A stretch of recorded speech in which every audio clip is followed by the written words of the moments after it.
The sheer velocity of the Petraeus sex scandal has been head-spinning for media organizations that have sometimes gotten out ahead of what can be confirmed. Were there 30,000 emails between General John Allen and Jill Kelly? Were they flirtatious, sexual, or benign?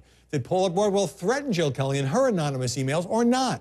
All this primed fodder, of course, for The Daily Show. Just a second, I think we're getting some breaking news. Hold on. Well, just the emails were flirtatious in nature from a senior defense official, and Alan is Jennifer working with her producer there. This just in that a senior U.S. defense official does tell us that the emails with Jill Kelly, between General Allen and Jill Kelly, were flirtatious in nature. Further complicating the case, officials say the FBI agent who first launched the investigation, a friend of Kelly's, is now himself the subject of an internal FBI probe for suspected inappropriate behavior, including sending Kelly shirtless photos of himself.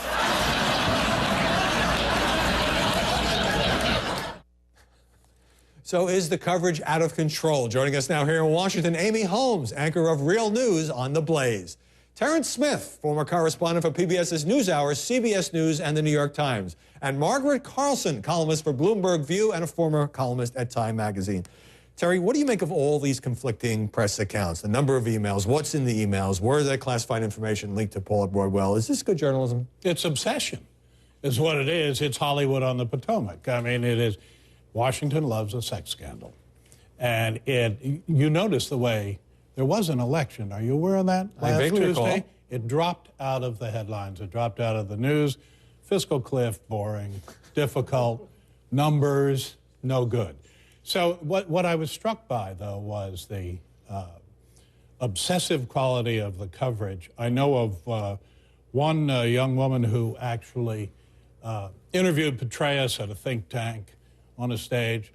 She got a call from the Washington Post saying, "Did he grope you in the green room?" No. That's fishing. That's a fishing expedition. By the Post or no? In all of this whirlwind, Amy Holmes, have the media been much harder on Paula Broadwell and Jill Kelly than on the two generals? I would say so. We seem to know a lot more about this biographer Bunny and the Nutty Tampa twins than we do about the four stars who they got involved with, who, by the way, were the actual public servants, the people who were supposed to be putting their attention on running wars, not on apparently this blizzard of emails to a doctor's wife in Tampa. But you were not that complimentary moment ago, these nutty Tampa twins? Yes, indeed, and believe me, I'm the first to say I love a good sex scandal, but if only Susan Rice was involved, maybe the press would be just as interested in getting to the bottom of that. You know, the problem for journalists, Margaret Carlson, is that the principals aren't talking. So what we're getting are these bits and pieces, self-serving leaks from aides, friends, flacks, people around them, and we still don't know. And there are all these clashing accounts about how many emails, what was in the emails, was there classified information. It's a hard story to report, but we haven't shown much restraint either. Well, wait, there are two things at work. One is that David Petraeus does have a press coterie, and he does have people now anonymously defending him. Or not so anonymously in the case of some columnists. In the case of some. So you have him over here. Now, how many witnesses before Congress get to come and go without a picture? I mean, that's the kind of bipartisan cooperation that could help with the fiscal cliff. But the other thing about the women is that, you know, we're dealing with a party planner with diplomatic immunity, you know, who seems to have gotten all kinds of, you know, generals courting her in a certain way because she raises funds for them. But this is a larger-than-life person to cover, so you go there because she's a character. By the way, you were referring to Friday when former General Petraeus testified in a closed-door hearing on Capitol Hill about the attack in Libya, was not asked about the affair, and there were no pictures. As you said, he was kind of squirreled in and out. See, I would argue that yes, it's obsessive, the coverage, but there's no question that when a head of the CIA resigns and says in his resignation that it's because of an extramarital affair, that's a big news story and a legitimate news story, and it does raise the questions of was any national security compromised, et cetera. So, yes, it's obsessive. Absolutely, but Terry, there is substance in there. There is, but it seems to me that all these stories now being generated about the privacy of email and national security and all of that is a little bit of a fig leaf for the more salacious stuff, like the shirtless FBI agent. When that sounded pretty bad, and then we got the picture, and it really looks kind of a joke of a photo. And it is sort of, it's human nature. I mean, you know, you think of Vanity Fair and a Becky Sharp character, and there seems to be one in this one, but there hasn't been the same sort of scrutiny, again, on General Allen or General Petraeus and their personal life in the same way there has been on these women. And what do you make of this whole cascade of what you might call public service journalism stories about 7 tips for having an affair, how to avoid getting caught, how to keep your emails secret? I think that's kitsch. I think it's a way to get attention. I mean, we know lists, and now we have this type of list.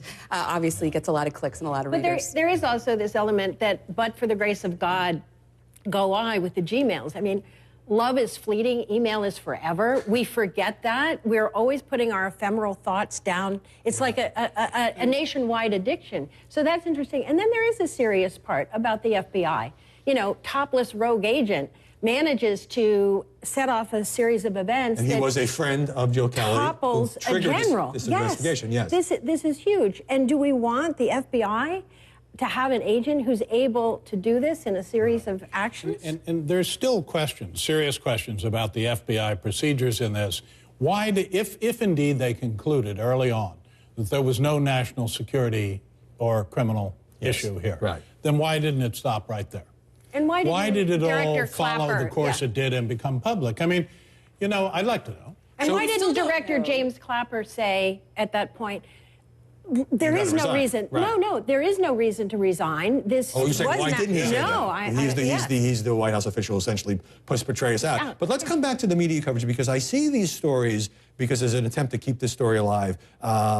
Jill Kelly visited the White House 3 times. Well, once was a White House tour, and the other 2 was she was having lunch in the mess with some lower-level official. So even things that are technically true are getting blown up now because we're all enjoying a good wallow in this incredibly juicy story. True or false? I would say that's true, but it was also to the question of what type of access does Jill Kelly have to all of these high-ranking government officials?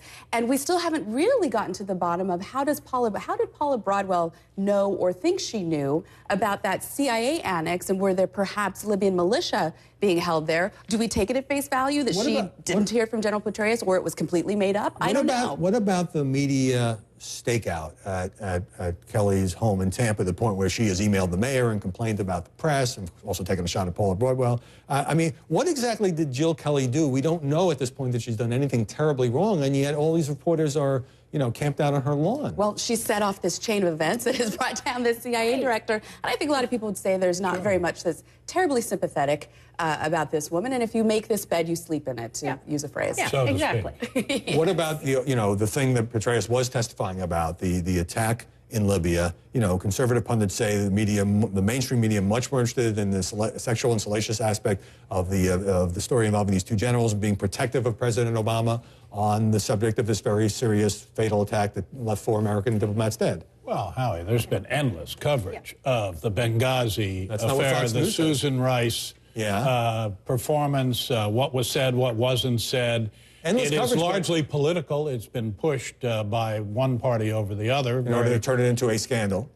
Right. Yeah. Well, or at least they want to turn a possible Secretary of State nominee into this vehicle of all that stands for Benghazi, when in fact these same senators said nothing and were actually favorably disposed towards Condi Rice when she was really Secretary of State and really relying on intelligence. Right. I would have thought, Terry, as a student of the media, you'd be a little more critical of some of this coverage. You seem to mostly be saying, you know, let's enjoy it. Look, there are excesses. I don't dispute that for a minute. But I just wanted to make the point that there is substance in here, too. There are serious issues in here, too.